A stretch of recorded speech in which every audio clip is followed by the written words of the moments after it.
Saludos cordiales, buenas noches, gracias por acompañarnos. Este es el programa Hora 25.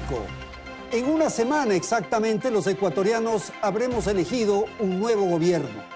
Los desafíos y retos son enormes para la nueva administración. Sin embargo, en un periodo tan corto de gobierno hay que definir y concentrarse en las grandes causas nacionales. Discutir y plantear esos objetivos de país es el propósito de este programa Hora 25. Para ello nos acompañan el doctor Fernando Sempértegui. Él es el rector de la Universidad Central del Ecuador. Saludo también a la doctora Florinela Muñoz, rectora de la Escuela Politécnica Nacional.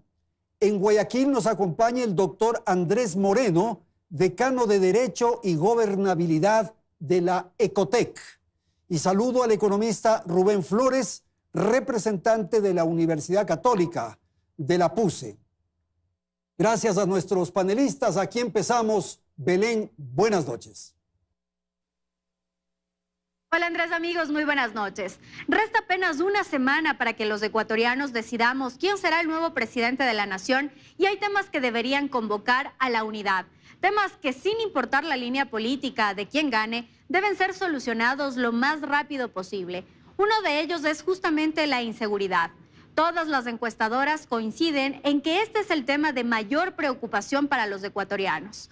Una encuesta de NEO del mes de septiembre detalla, por ejemplo, que al 33% de los consultados le preocupan los sicariatos y las balaceras, a un 20,7% las extorsiones, mal llamadas vacunas, y a un 14,9% los asaltos en la vía pública.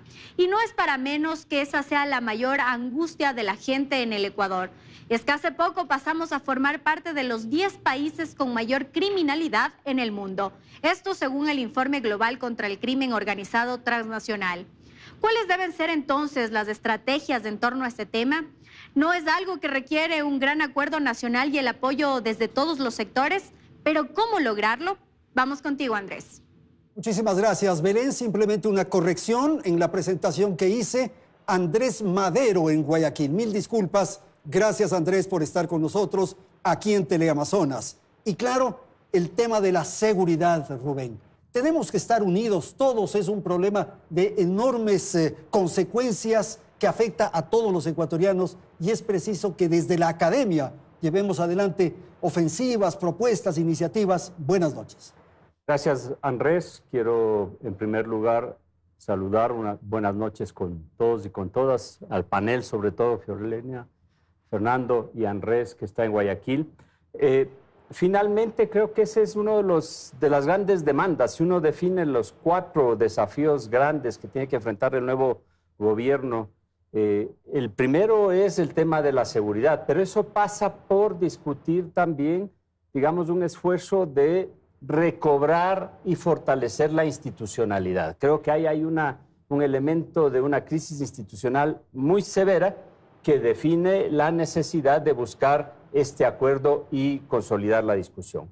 El segundo tema que me parece importante enfrentar desde la perspectiva del nuevo gobierno es entender cómo se consolida, digamos, esa gran deficiencia debido a esa crisis institucional de una serie de elementos de política pública que garanticen justamente eliminar esa violencia generada desde la exclusión social como una de las causas fundamentales, la desigualdad que tiene en términos económicos el Ecuador, ¿no es cierto? Pero finalmente también la presencia, recordemos que estamos en una economía dolarizada y este elemento permite también tener desde la perspectiva de los flujos financieros una cantidad de flujos de dinero caliente.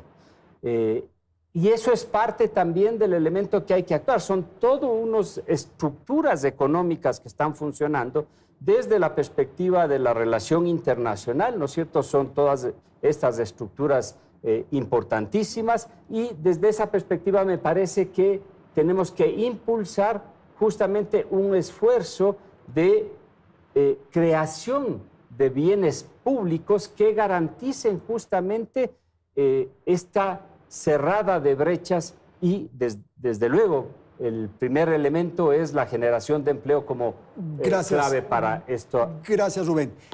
Doctor, y claro, hay quienes también proponen que es preciso ofensivas de carácter militar, si cabe, o sea, con acciones de Fuerzas Armadas, con acciones de inteligencia policial, en fin, pero no solamente es eso, ¿verdad? La sugerencia de Rubén de un abordaje integral, de un concepto de seguridad que atraviese las distintas estructuras de la organización social, me parece crucial. Sin ninguna duda, hay que reforzar la capacidad disuasiva y de investigación de las Fuerzas Armadas, de la Policía Nacional y de la inteligencia. Pero hagamos una cartografía de la violencia en el Ecuador y de los escenarios donde está instalada la organización delictiva más significativa. Si hacemos esa cartografía, entonces podemos desarrollar iniciativas nuevas, yo diría inéditas, para trabajar intensa e integralmente en las áreas más amagadas, más afectadas en términos de territorios afectados. ¿No hay el riesgo de que se ataque ahí y se disperse? Es que en esta cartografía ya tenemos una idea en dónde se asientan, claro, cuáles son los refugios. Son barriadas pobres, barriadas precarias que necesitan asistencia pública, política de servicios, política de inversión con inclusión de los mismos moradores en la generación de una nueva forma de empleo para abastecer de servicios a los propios territorios. Creo que esto es absolutamente fundamental. Centros de salud, escuelas, mercados con provisión de alimentos baratos. Creo que esta estrategia unida a la otra estrategia genera empleo, genera compromiso social con la seguridad. Es hora de levantar ese compromiso. La exhortación pública discursiva no cala porque la realidad no absorbe esa doctora, política discursiva. En este pensamiento del doctor, sí, establecer estas áreas calientes, como llaman los técnicos, pero las fronteras son un tema central. Por favor. Sí, bueno, yo creo que un tema muy importante que surge en el Ecuador es que no hay igualdad de condiciones en todo el país. Igualdad de condiciones, como decía el doctor Fernando Sempertegui, en lo que se relaciona con el acceso a la salud, a la educación, al propio empleo, y ese es un tema muy importante que debe ser abordado en Ecuador. Pero a mí me parece que un tema fundamental que no estamos abordando todavía es el tema de la educación. Es decir, los valores. ¿Por qué sucede esto? Porque tenemos que reforzar el tema de los valores en la educación, desde la educación primaria, la educación secundaria, la educación universitaria y, por supuesto, la educación en la familia. Entonces, yo creo que hay un tema aquí en el cual tenemos que ir poniendo jerarquía en los valores, por supuesto, dando las condiciones en el entorno, pero ¿qué es lo que nos sucede? Que hay un tema en el que se pone por delante, por ejemplo, el dinero que puede suponer el tráfico de la droga, el acceso rápido a ese dinero frente a la vida de otras personas. Entonces sí tenemos una crisis de valores, no solo en la sociedad ecuatoriana, sino a nivel mundial, que tenemos que abordar con responsabilidad. Y yo también creo que debe haber, aparte de las estrategias integrales, también estrategias a nivel localizado de ciertas áreas ejecutivo. ¿Qué podemos hacer en los temas de seguridad, en mejorar las condiciones de las propias cárceles, de los centros de reclusión? ¿Qué podemos hacer a nivel legislativo? Es decir, ¿no será necesario que las leyes sean un poco más duras para que efectivamente las personas que entran en el proceso delictivo sí sean sancionadas de una manera adecuada? En el proceso judicial, ¿cómo trabajamos en el tema de la corrupción?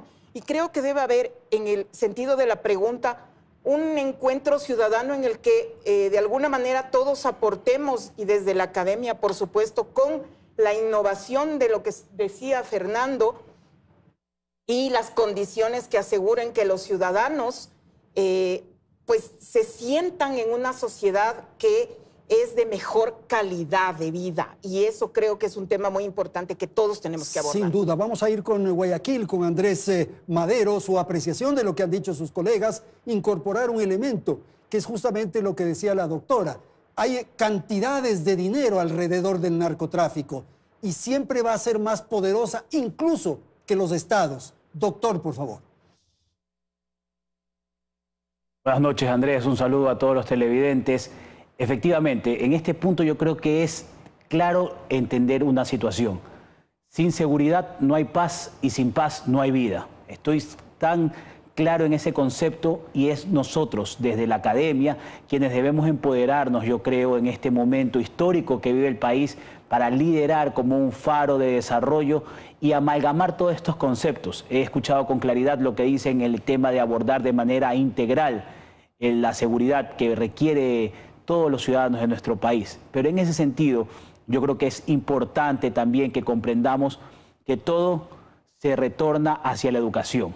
Si no tenemos una educación clara para que el que esté en la función ejecutiva cumpla con su rol, si el juez no está formado en valores, como le indicó quien me precedió en la palabra, no vamos a tener una justicia clara y concreta que pueda dar los resultados que la ciudadanía requiere.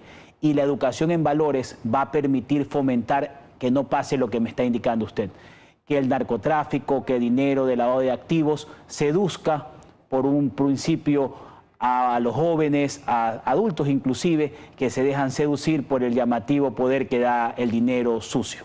Ahora, doctor Semperti, en un periodo tan corto como es el nuevo gobierno, ¿se podrá alcanzar estos anhelos que ustedes están planteando? Lo urgente debe prevalecer, pero que lo urgente no confunda las prioridades. Ese es el reto de una transición tan crítica. Todos debemos apuntar a que esta transición sea exitosa, porque si no es así, entonces estamos al borde de un abismo.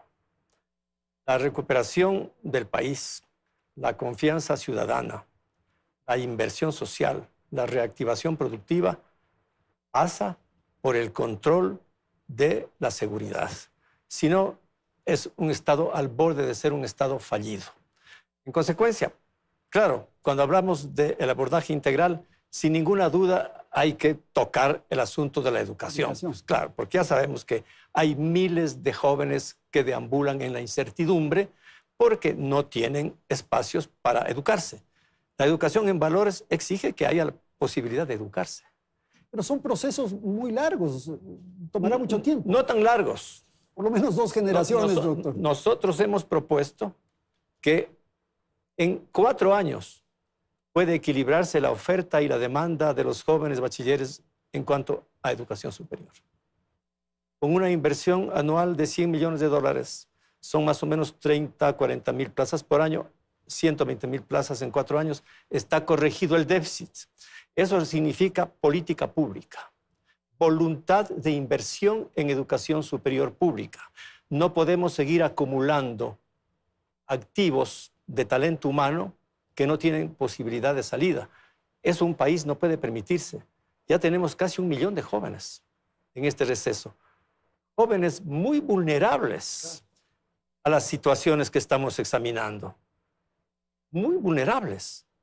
Porque además son las familias las que comparten la incertidumbre del hijo o de la hija que no tiene posibilidades de educarse. Doctora Muñoz, el enfrentar esto en un periodo tan corto, con recursos limitados, frente a una ofensiva como es la del narcotráfico millonaria, multimillonaria, casi uno podría llegar a pensar que es una batalla perdida. Pero creo que en todos estos conceptos que se deben manejar a nivel de estatal y a nivel de la ciudadanía tenemos que dar prioridades. Y esta es una prioridad y lo que deben plantearse quienes actualmente están postulándose para estar al frente de la nación es qué prioridades vamos a dar justamente a estos temas, que esas prioridades luego se concretan en políticas y luego también en asignaciones presupuestarias, lo que dice Fernando. Si no tenemos asignaciones presupuestarias para estos temas claves que tienen que ver con la seguridad, luego con la dotación de empleo, con la educación, con la salud, que son temas fundamentales en el desarrollo de la sociedad, efectivamente podremos continuar en las mismas condiciones. Entonces creo que hay que establecer desde este momento por parte de los candidatos las estrategias que den la prioridad. Y para eso creo que es muy importante trabajar con la academia, en donde están quienes pueden dar ideas quienes son en algunas áreas expertos en la materia y que podemos trabajar de manera conjunta. Es hora de trabajar en equipo. La unidad Ese es el tema. fundamental. Rubén, terminamos con usted el tema seguridad. A ver, yo creo que es importante entender que para cualquiera de las alternativas que gane el próximo domingo, simple y llanamente una cosa es el deber ser, que es realmente lo que nosotros mejor quisiéramos para el país, pero otra cosa es la realidad. Cuando uno ve el ejercicio de la estructura presupuestaria y cuando uno entiende cómo se ejecuta la política pública, Andrés, me parece que 15 meses que tiene el próximo gobierno no da para garantizar, digamos, un esfuerzo de cambios estructurales como los que estamos planteando. Bueno, pero poner las bases. Pero me parece que es fundamental estructurar, y ahí sí, concuerdo contigo, buscar los acuerdos para garantizar las bases, no solo para el problema de la seguridad. Recuerda que tenemos un gran desafío para prepararnos, ¿no es cierto?, para los efectos del potencial impacto del fenómeno del Niño. Recuerda que el próximo año es el año que arranca un pago de servicio a la deuda externa significativamente importante y elevado. En consecuencia, yo creo que las nuevas autoridades, cualquiera de ellas que llegue, es importantísimo que entiendan cómo ejecutar la estructura presupuestaria, cómo entender los ciclos y concentrarse, aparte de poner las bases, concentrarse en resolver 3 o 4 cosas. Definitivamente. Y hay uno fundamental que es el de empleo. Vamos a dar paso a Belén para que nos ponga ese siguiente punto aquí en Hora 25. En las encuestas se visualiza una segunda preocupación para los ecuatorianos y es la falta de empleo. Según la última encuesta del INEC del mes de septiembre, la tasa de desempleo bajó un 0,5% si se compara con el mismo mes del año pasado. Pero el problema real, según explican los economistas, es el empleo informal. En el país, solo 3 de cada 10 ecuatorianos tienen un empleo adecuado. Es decir, están afiliados a la Seguridad Social, trabajan 40 horas semanales y gozan de los beneficios de ley. El resto, 7 de cada 10, están en la informalidad, con algún emprendimiento o alguna actividad para subsistir. Según la misma encuesta, los más afectados son los jóvenes y las mujeres. Uno de los temas pendientes es la reforma laboral, que estará en manos no solo del nuevo gobierno, sino también del nuevo legislativo. ¿Se podrá llegar a un acuerdo en torno a este tema? Vamos a plantear ese asunto entonces a nuestros invitados y voy a dar la palabra a Andrés Madero en Guayaquil, su apreciación sobre el empleo. Esta es una tarea fundamental en la que yo sí creo que se puede avanzar sustancialmente en un periodo corto, siempre y cuando haya la voluntad de los distintos actores que están en el tema, trabajadores naturalmente y empresarios. Por favor, Andrés. Así es, estoy convencido de eso. El empleo es un tema de fundamental importancia y que también es una de las aristas que va a intervenir en el tema de seguridad.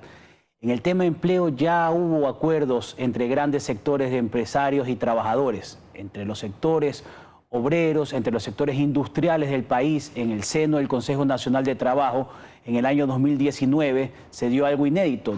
En dos ocasiones, las sesiones dieron un acuerdo unánime que proponía reformas puntuales a la ley laboral, reformas que iban a permitir de una u otra manera dar una mayor claridad y una certeza para que tanto empresarios como trabajadores, empleadores como trabajadores, tengan una relación laboral más fluida y eso permita que haya una mayor inversión en el país, porque vamos a tomar en consideración que el empleo es un tema netamente económico, pero que la legislación que atañe a la situación laboral debe de modernizarse porque nuestro Código Laboral data del año 1938, más de 85 años de vigencia de una legislación laboral que no se adapta a los actuales momentos en el país. Gracias, Andrés. Y claro, doctora, lo que ocurre es que esto no se puede resolver con una ley, con un decreto, con una decisión. Tienen que haber muchos elementos también que conduzcan a mejorar las condiciones de empleo. ¿Qué sugerir, qué plantear, cómo enfrentar esta situación?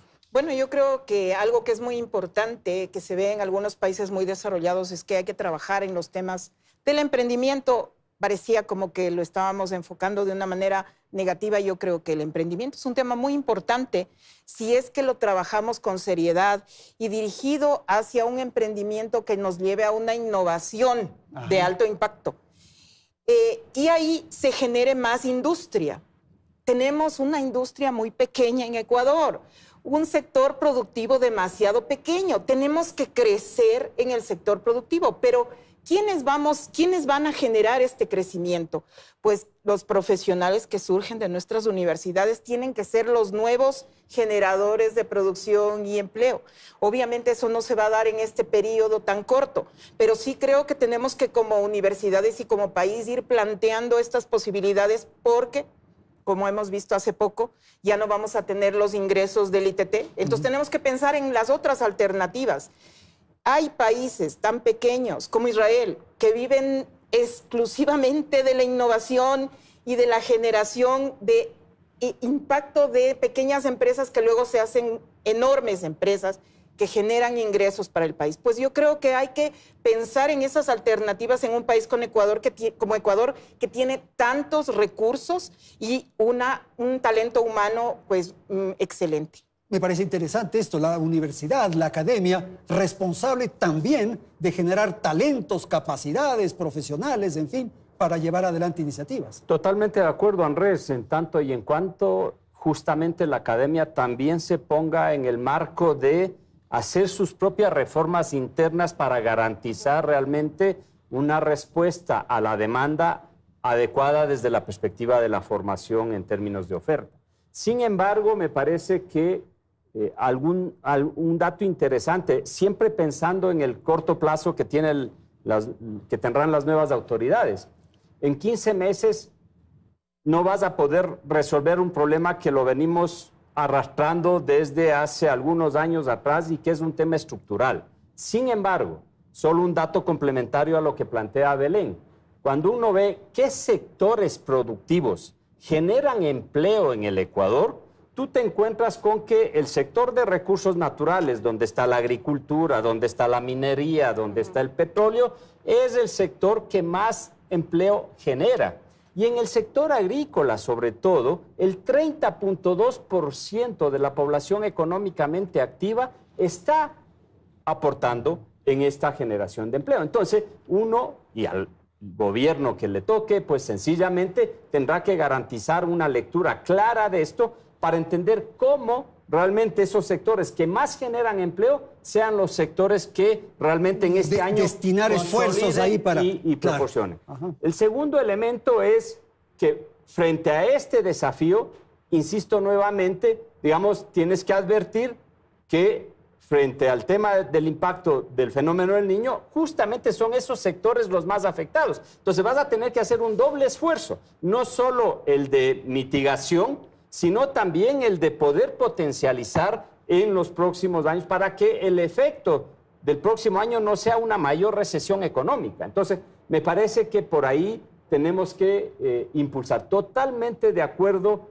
en términos de que el cambio, y eso ya es estructural, de la economía ecuatoriana en términos de pasar de una economía de recursos naturales y de explotación de recursos naturales en términos primarios, podamos dar el salto cualitativo para meterle conocimiento, valor agregado y sobre esa base la innovación, la revolución digital. Sí, pero esos son procesos que requieren una inversión grande y una agenda consensuada del Ecuador para los próximos 20 años. Claro. Entonces me parece que en la práctica, digamos, esta disyuntiva que tú tienes hoy día es perversa, pero finalmente si tienes que concentrarte, y por eso hablo de los ciclos económicos y de los ciclos presupuestarios, porque el nuevo gobierno va a tener que priorizar 2 o 3 cosas con relación a esto. Gracias. Doctor Semperti, empleo. De acuerdo completamente con lo que acaban de decir mis contertulios. La transformación tecnológica, eso requiere procesos de largo plazo, pero estamos en el desafío del corto plazo. La inversión pública. La inversión pública tiene que comprometerse en la generación de empleo ya. ¿Empleo en qué direcciones? En la provisión de servicios fundamentales, como decíamos, a los territorios más amagados. Infraestructura, unidades de servicio, mantenimiento de instalaciones, de vías, de carreteras, de calles. Hay muchísimo donde invertir necesariamente y reanimar el empleo, porque ese es el problema fundamental en este momento. La tasa de desempleo ha crecido. Quito es la ciudad que tiene más desempleo en el Ecuador y que además soporta la mayor tasa de migración. El ritmo demográfico de Quito es espectacular. De manera que inversión pública, reactivación del empleo a cortísimo plazo, en áreas cruciales estratégicas, de mantenimiento de estructuras, servicios y sobre todo a los territorios amagados y afectados por el narcotráfico y por el crimen organizado. Esto se articula perfectamente con la estrategia de seguridad que habíamos esbozado al principio. Perfecto, doctor. Gracias a nuestros panelistas. Voy a ir a una pausa y volvemos en un instante. Las causas, los objetivos nacionales para el próximo gobierno. En un instante.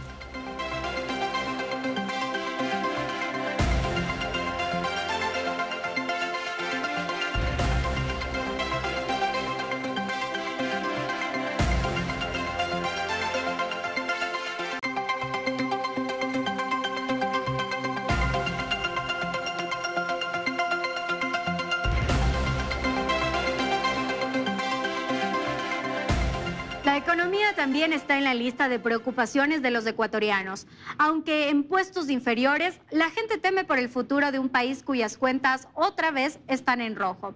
El nuevo gobierno recibirá un país con un alto déficit que podría bordear los 5.000 millones de dólares. Además, no contará con el dinero de la reforma tributaria que fue derogada por el presidente Lasso y tampoco con los recursos de la extracción petrolera del Yasuní ITT. Entre estos dos rubros se dejaría de percibir algo así como 1.400 millones de dólares. A eso hay que agregar el fenómeno del Niño, que según cifras del gobierno podría causar pérdidas por 4.000 millones de dólares.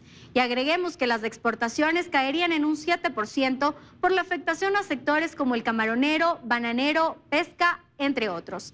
Y si bien estas cifras macroeconómicas no son alentadoras, lo que es más difícil de comprender es que en el país 4,9 millones de personas viven en la pobreza, es decir, viven con menos de $3 al día. ¿Qué hacer al respecto? Las condiciones en las que recibe el nuevo gobierno la economía son muy complejas. Ya Belén ha señalado algunas de ellas, pero habrá que mencionar, habrá que decir que actualmente la caja fiscal está en una situación muy precaria. Andrés, en realidad ratificar, digamos, la cifra con la que va a recibir el próximo gobierno la estructura presupuestaria. Es decir, primero va a recibir un presupuesto con un déficit de más o menos, dependiendo cómo evoluciona el precio del petróleo en este último trimestre, de más o menos entre 3.000 a 4.000 millones de dólares. Primer elemento.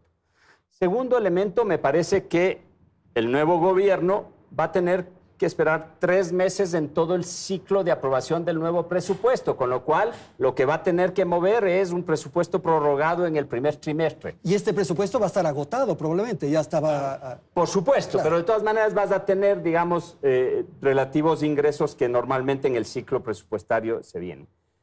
Pero creo que fundamentalmente, digamos, en términos del desafío económico, primer elemento que tiene que garantizar el nuevo gobierno es entender cómo debe perfilar el ejercicio del servicio de la deuda externa. Insisto, este es un monto que supera para el próximo año los 4.000 millones de dólares. ¿Ok? De un presupuesto de 30.000 millones de dólares, entenderás el peso específico. 10.000 millones van a sueldos y salarios, entonces para que podamos comparar, digamos, un poco el ejercicio. Tercer elemento que me parece importantísimo, de acuerdo con Fernando con el tema de la inversión pública, pero el presupuesto que va a recibir el gobierno para inversión pública, Fernando, es de 1.000 millones. En el mejor de los casos. En el mejor de los casos, sí. Si es que realmente se ejecuta. Y por eso hablaba del ciclo de ejecución y de presupuestación, ¿no es cierto? Entonces me parece que eso es importante entender. Y a eso garantizar que el gobierno deberá dar algunas señales porque en el espectro político Lo que está como resultado final es la posibilidad de reelección y no nos engañemos. Y eso va a contaminar. Y desde esa perspectiva, eso te va a complicar realmente el ejercicio del deber ser. Entonces vamos a Guayaquil con Andrés Madero. Su apreciación de lo que ocurre con la economía, tal como refiere Rubén, incorporando un elemento, la posibilidad de que para corregir aquello se tengan que incrementar tributos, impuestos o eliminar los subsidios, lo cual es altamente impopular para las elecciones del 25. Andrés, por favor. Es por ello, Andrés, que estoy convencido de que el próximo gobierno no debe ser un gobierno de transición. Debe ser una transición de nuestro país hacia un cambio generacional, hacia un cambio de pensamiento totalmente de nuestro país, de nuestros habitantes, hacia un polo de desarrollo que se adapte a las necesidades actuales. En ese sentido, debemos de tomar decisiones no necesariamente electorales, sino decisiones trascendentales para el cambio que el país requiere. Y parte de esas decisiones va a ser la confianza que genere el nuevo gobierno, tanto en el mercado nacional como en el mercado internacional, que permita que se desarrollen nuevas inversiones de índole local como de índole internacional. Gracias. Fernando, por favor. El gasto público, ¿ah? Estamos enfrentando un desastre. No es que nos estamos preparando para el fenómeno del Niño. Estamos viviendo un desastre. Y ante un desastre hay que tomar medidas radicales. A ver, pongamos el punto en un tema sensible. ¿Qué pasa con la Reserva Monetaria Internacional? Es significativa. La mantenemos intocada, mientras en el escenario del país la desocupación tiene los dígitos que acabamos de ver. Y eso genera una vulnerabilidad para el crimen organizado. Mantenemos sin inversión la educación pública y protegemos la Reserva Monetaria para defender la calificación internacional de riesgo. Allí necesitamos una medida prudente para preservar una reserva monetaria adecuada, pero hacer una inversión pública dinámica. Un poco estoy alineado con el estilo keynesiano. Plan Marshall, por ejemplo. La reactivación del empleo pasa por inversión pública cuando hay desastres. Y estamos enfrentando un desastre. El narcotráfico, el crimen organizado, la inseguridad, el ataque en las calles, en los bancos. Es un desastre el que estamos enfrentando. Y necesitamos medidas radicales. Creo que la inversión pública es un factor importantísimo para atacar este desastre. Pero cuando hay dinero, pues. Cuando hay dinero. Pero el dinero está en la Reserva Monetaria. Y ahí hay un debate. Por allí oigo que los candidatos son muy tinosos. Nosotros, como académicos, tenemos que mantener la prudencia, pero mirar el contexto general. Hay que arriesgar algo si queremos rescatar este país y si queremos realmente enfrentar la situación desastrosa que estamos viviendo. Doctora. Bueno, si tomáramos las palabras de Fernando, algo que sería muy importante es que se haga un plan adecuado, que en lo que se vaya a invertir se lo haga realmente trabajando sobre un análisis de cuáles son las áreas estratégicas que se deben potenciar en el país, por qué, cómo se van a destinar los fondos. Creo que hay que cambiar ciertos aspectos de lo que hablábamos del tema de la política pública, las formas de inversión, pero realmente si traemos ese dinero, pero seguimos trabajando en la misma forma que estamos haciendo ahora, no creo que vamos a mejorar tampoco. No se va a avanzar, claro. Necesitamos madurar y trabajar en un análisis real de cómo esa inversión va a ser una real inversión. Es decir, por ejemplo, cómo a través de ese recurso efectivamente trabajamos en un área productiva que luego genere para el Ecuador un retorno. Y eso es lo que el Ecuador no ha hecho, incluso durante los más de 40 años que tenemos de era petrolera. Ahora, usted dijo una cosa interesante en el receso, en el sentido de que hay que resolver, decidir ¿Para qué somos buenos? La vocación del Ecuador. Así es. Decidir si somos para el turismo, si somos para la agroindustria, no sé, resolver eso. Exactamente, porque seguramente si nos decidimos, vamos a suponer, hacia el turismo, que es un tema bien importante, primero tenemos que trabajar en la seguridad, porque no seremos un país atractivamente turístico, claro, si es que no resolvemos el tema de la seguridad.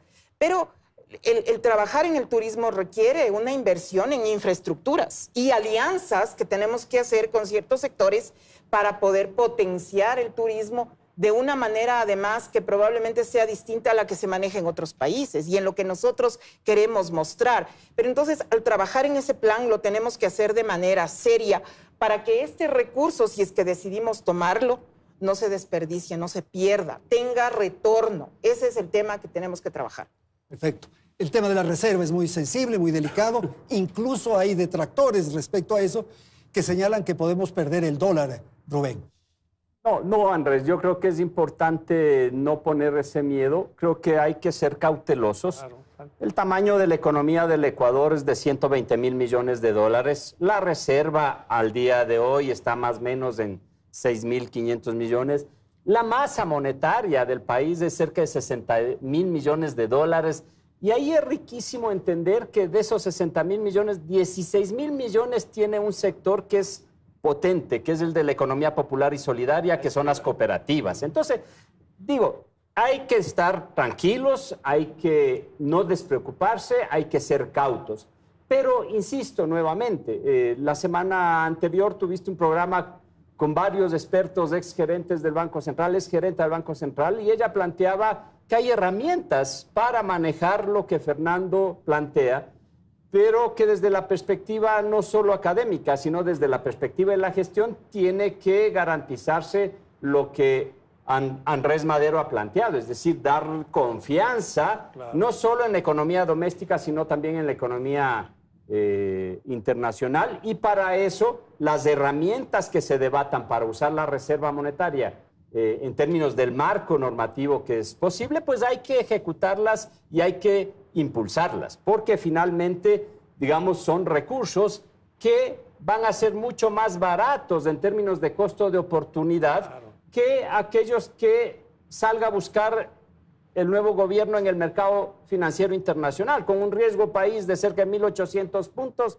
la tasa de interés a la cual pueden obtener recursos en el mercado internacional bordea el 20%. Entonces, me parece que ahí hay unos costos de oportunidad que analizar, pero con cautela. Y lo otro, también pensando en los 15 meses, me parece que es fundamental que quien asuma el gobierno en esta etapa, y de acuerdo con el tema de la transición, en términos de que se deben generar las bases, pero además también creo que es importante tratar de evitar y dar señales clarísimas al sector social. Venimos de dos procesos serios de conflictos sociales que implican la necesidad de hacer la política pública activa en favor de esos sectores sociales. Sin duda. Entonces, la salud me parece que es clave. Por ahí hay que entrar. Medicamentos es clave. El tema de distribuir bien los bonos de desarrollo humano. Bueno, hay varias herramientas también que hay que consensuar para garantizar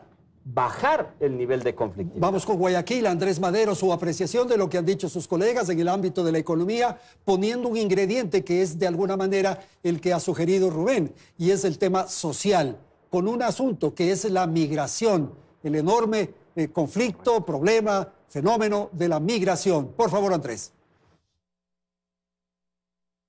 Debemos tener en claro que también tenemos migración que recibimos en algún momento de países vecinos y ahora tenemos una migración de nuestros compatriotas. ¿Por qué? Porque no hay las condiciones necesarias aquí para su desarrollo, para que puedan atender ni siquiera sus necesidades básicas en algún momento. Por ello, se ven obligados a dejar nuestro país estos compatriotas y eso es lo que debemos evitar. La economía debe tener una tranquilidad y debe tener una buena salud, debe gozar de buena salud para que sea atractiva para las inversiones. Y en eso yo creo y coincido con lo que han manifestado las personas que me precedieron en la palabra, en el que debemos manejar claramente un objetivo de país común. ¿Hacia dónde vamos como país? ¿Qué somos? Somos un país agrícola, un país agroindustrial, un país turístico, un país tecnológico. definir esas políticas claras, que para eso sí se puede hacer de manera práctica y rápida en el nuevo gobierno, y fomentar ese tipo de iniciativas para que vayan encaminadas al desarrollo, para generar, como digo yo, el clima de confianza propicio para que inversiones nacionales y extranjeras se desarrollen en nuestro país, generen nuevas plazas de empleo, estas nuevas plazas de empleo, este crecimiento económico mejore la capacidad recaudadora del Estado, permita tener mayores ingresos para inversión. Y una cosa que no quiero dejar de lado, hay que tener mucho cuidado con el tema de la Reserva Internacional, porque efectivamente son fondos que se pueden utilizar para el desarrollo, pero donde son mal utilizados sería ya una situación que nos pondría en un peor momento en el que estamos actualmente. Perfecto, muchísimas gracias. Vamos a hacer una pausa, volvemos un instante y tratamos el tema de la educación aquí en Hora 25.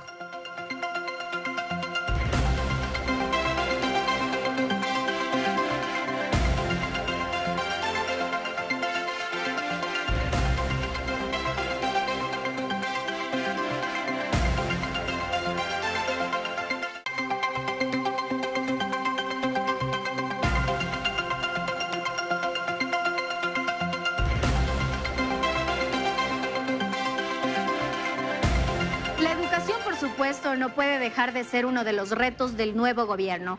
Un sistema educativo que hoy no lucha solo en contra de la pobreza, que era una de las principales causas para que los niños no acudan a las escuelas, sino ahora también en contra de la violencia que ha obligado a muchos padres a dejar de enviar a sus hijos a las instituciones educativas. En el ámbito de la educación superior, el ingreso de los jóvenes a la universidad pública sigue siendo un reto por la falta de cupos. Alrededor de 90,000 jóvenes cada año se quedan sin estudiar. Y finalmente, la conectividad tiene que convertirse en un tema prioritario. En pleno 2023, el Ecuador aún tiene 180 parroquias rurales que no cuentan ni con telefonía fija y mucho menos con internet. Gracias, Belén. Y claro, la educación. Ya tratamos algo en un segmento anterior, pero habría que profundizar. ¿Qué? ¿Trabajar en la universidad? ¿Trabajar en lo medio o en los niños? ¿En dónde trabajar? Es que este también es un tema integral. Ya. Y ese es un tema que creo que varios de nosotros hemos discutido muchas veces, porque la problemática no está en la universidad únicamente, sino que nosotros recibimos a unos jóvenes que vienen de una educación primaria y media, que a veces no tienen la posibilidad, a veces no están preparados, tienen diferencias dependiendo de qué área rural o geográfica llegan. Y eso tenemos que mejorar, tenemos que corregir. El otro tema es que no saben qué carrera seguir y siguen buscando las tradicionales. Entonces, ahí viene el otro elemento del otro lado. ¿Qué empleos se requieren? ¿Cuál es la demanda de empleo real que el país tiene? Estos jóvenes conocen sobre ese punto y entonces nos articulamos en todo el sistema. Si nosotros no trabajamos en un sistema integral articulado, entonces es probable que estemos ofertando carreras que no son demandadas, que los jóvenes quieran seguir estudiando administración de empresas sin que yo tenga nada en contra de esa carrera, sin embargo es muy demandada, y no quieran estudiar agricultura, y no quieran trabajar en el campo cuando este país tiene una vocación agroindustrial muy importante. Entonces creo que ese es un tema fundamental. Y luego un cambio de la forma de la oferta que nosotros tenemos que dar. Ahora estamos trabajando en la Escuela Politécnica Nacional en la oferta de tecnologías duales. Tecnología primero, otra forma, un periodo más corto de estudio, algo que necesita el país, y duales. ¿En qué sentido? Trabajo de la mano con el sector productivo. Creo que esos son dos ámbitos importantes que quisiera destacar. Y claro, Fernando, uno piensa y se señala con insistencia que si la universidad produce buenos profesionales, eso desparrama a la sociedad y permite que tengamos buenos ciudadanos, buenos estudiantes de las otras condiciones. Profesionales calificados y que sean emprendedores, es decir, suscitadores de la dinámica de la economía, que movilicen el empleo. Tenemos que superar la idea de que el profesional tiene que buscar un empleo cuando puede ser creador de empleo. En esa dirección estamos trabajando en las universidades públicas. Este es como el giro que hemos tomado en la educación superior en los últimos años. Pero Florinela tiene razón. en la urgencia que es el motivo de la convocatoria a este diálogo. Tenemos que apuntar a rescatar a los jóvenes que se están quedando con una oferta que los habilite a corto plazo para insertarse en los desafíos de la reanimación de la economía. Porque de lo contrario, si los asimilamos a las carreras de larga duración, entonces simplemente lo que haremos es aplazar las definiciones de corto plazo. Lo cual no quiere decir que los jóvenes a los que se les ofrece una capacitación de corto plazo quedan privados de seguir una carrera. Todo lo contrario, de lo que se trata es de darles la oportunidad de insertarse realmente en la economía, rehabilitar la economía familiar y generar para más actividades técnicas, Fernando, por ejemplo. Actividades técnicas productivas en el agro, claro, en las industrias, en el apoyo a toda la infraestructura y a la plataforma exportadora que tiene Manabí. Y en Manabí tenemos muchísimos jóvenes que se quedan fuera de la educación superior.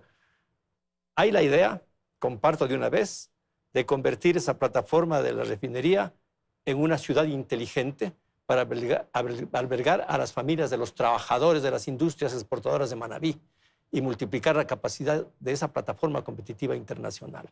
Entonces, hay ideas nuevas, hay que conciliarlas con la oferta de educación superior. De manera que esta estrategia es absolutamente crucial, pensando en que enfrentamos un problema ya, que no viene el problema, lo estamos viviendo, es, como yo digo, una catástrofe. Ok, vamos con... Las tecnologías de la información, esas son las que ahora tienen alta demanda. Entonces no podemos olvidarnos, son tecnologías de la información, bueno, las TICs. pero otras que están ahí Por presentes, supuesto. que tengamos buenos gasfiteros, que tengamos buenos albañiles, que tengamos buenos jardineros. Solo que esas tecnologías tienen inmediata aplicación y tienen posibilidades de ingresos rápidos, de que nosotros generemos una exportación importante y digo e insisto, actualmente una demanda en el sector público y privado muy importante. Interesante. Andrés Madero, la educación, ¿cómo enfrentar, cómo superar las dificultades que tenemos? Debemos de iniciar tomando en consideración la velocidad a la que está girando el mundo y a la velocidad a la que nuestros jóvenes quieren actualmente incorporarse al mercado universitario y más allá pensando en una incorporación al mercado laboral o, por qué no decirlo, como indicaban anteriormente, al mercado emprendedor, al mercado empresarial. Y por ello, por ejemplo, en la Universidad de Ecotec hemos dado una respuesta inmediata y clara a esta situación, que es el estudio online de calidad, cumpliendo con las características necesarias para que se puedan formar, pero de una forma más dinámica, más actualizada a los tiempos que estamos viviendo y vinculadas directamente al mercado laboral con convenios y prácticas que les permitan a los jóvenes entender cuál va a ser la aplicación práctica y directa de todos los conocimientos que van adquiriendo en la universidad y, por qué no, ponerlos en práctica directamente como un profesional emprendedor. Hay que hacer chicos, jóvenes, estudiantes que sepan las cosas, que aprendan, que estén capacitados, pero también y fundamentalmente hay que hacerlos buenos seres humanos, Rubén. Creo que con mucha fortaleza y con mucho, digamos, reconocimiento, la academia debe entender que finalmente en la construcción de nuestro esfuerzo están esos seres humanos en formación integral como nuestro objetivo. Eso creo que es fundamental. Segundo elemento es que el modelo académico tiene tres aristas, ¿no es cierto? Tiene la parte de la formación, en donde no solo es la formación profesionalizante, tiene que ser también la formación especializada, digamos, posgrados, y finalmente también la básica en términos de fortalecimiento tecnológico, es decir, aprender a podar un árbol de cacao es un elemento clave, pero yo, digamos, vengo de analizar el sector agropecuario varios años. Y tú te encuentras el día de hoy que problemas tan sencillos como el hábito de hacer costos de producción de una actividad, nuestros campesinos no lo tienen. En consecuencia, digamos, la formación tiene que ver todas esas aristas. Entonces, eso en el lado académico. Pero creo que hay dos elementos fundamentales que hay que considerar. El primero es la investigación, y ahí creo que la universidad en su conjunto y la academia tiene una deuda grandota con el país, ¿no es cierto? ¿Cómo adaptar la investigación a los requerimientos de estas demandas? Pero un tercer elemento, y creo que ahí con Fernando vivimos momentos duros pero ricos, en términos de cómo la academia se posiciona en términos de la construcción del diálogo como instrumento de paz, porque eso es clave, ¿no es cierto? Y desde esa perspectiva me parece que el tema de la vinculación de nuestros docentes, de nuestros estudiantes, con relación a los grupos más vulnerables del país es absolutamente clave. Entonces me parece que ahí están los grandes desafíos para entender que este diálogo, como instrumento de paz, nos permita dar esas bases durante los próximos 15 meses en donde se siente la academia con el sector privado, con la economía popular y solidaria y con el sector público. Y acordemos esos 3, 4 temas de una manera clara para atacarlos coherentemente y dejar la plataforma para los años siguientes. Bien, vamos a terminar el programa y como habíamos señalado al inicio, la próxima semana, el próximo domingo, tenemos las elecciones y se define el futuro del país. Casi en 30 segundos, una exposición final sobre qué debemos aspirar y cuál es el anhelo que tenemos en el transcurso de este gobierno corto que se inaugura probablemente en diciembre. Fernando. Más allá del resultado de la elección, creo que es deber de todos los ciudadanos alinearnos con la recuperación de nuestro país y concertar los esfuerzos de las instituciones públicas, el sector privado y la academia para construir una estrategia de corto plazo, con una perspectiva de largo aliento, pero de corto plazo, con medidas concretas, inmediatas y factibles. La academia queda comprometida. Tenemos un potencial enorme de servicio. Lo ponemos a consideración de todas las otras instancias de la sociedad ecuatoriana para por fin articular el norte. ¿Qué nos moviliza este momento? Se decía, ¿cuál es la vocación? Este momento la vocación es recuperar este país. Y todos tenemos que enfilar nuestras capacidades y potencialidades en esa dirección. Gracias, señor rector. Doctora. Muchísimas gracias. Yo creo que hay 2 temas fundamentales. Primero, el trabajar por los valores, por la recuperación de los valores, la lucha contra la corrupción. Deben ser 2 temas fundamentales que cualquiera de las personas que lleguen tienen que enfocarse. Pero yo también insisto, y siempre lo hago en todos los lugares donde me encuentro, en que hay que recuperar el creer en nosotros mismos, el que nosotros tenemos que creer en quiénes somos.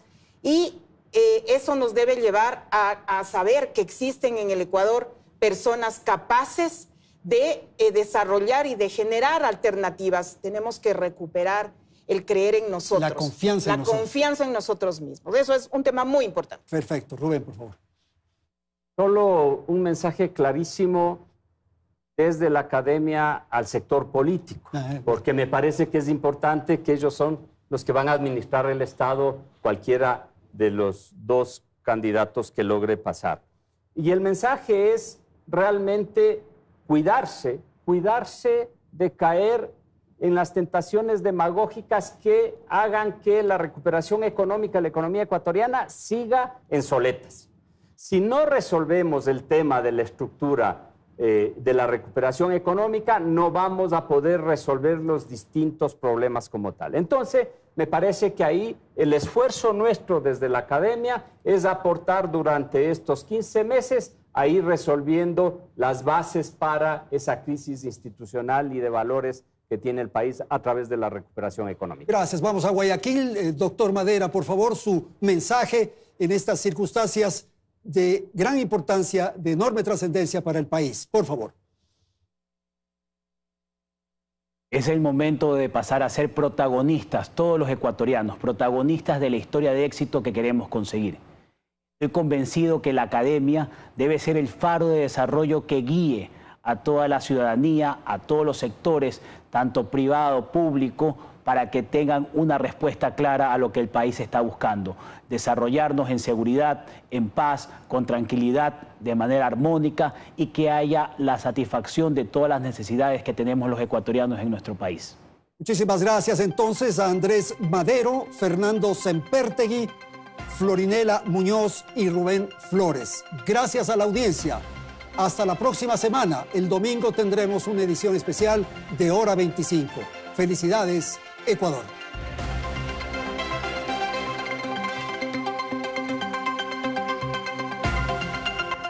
Teleamazonas presentó Hora 25 con el auspicio de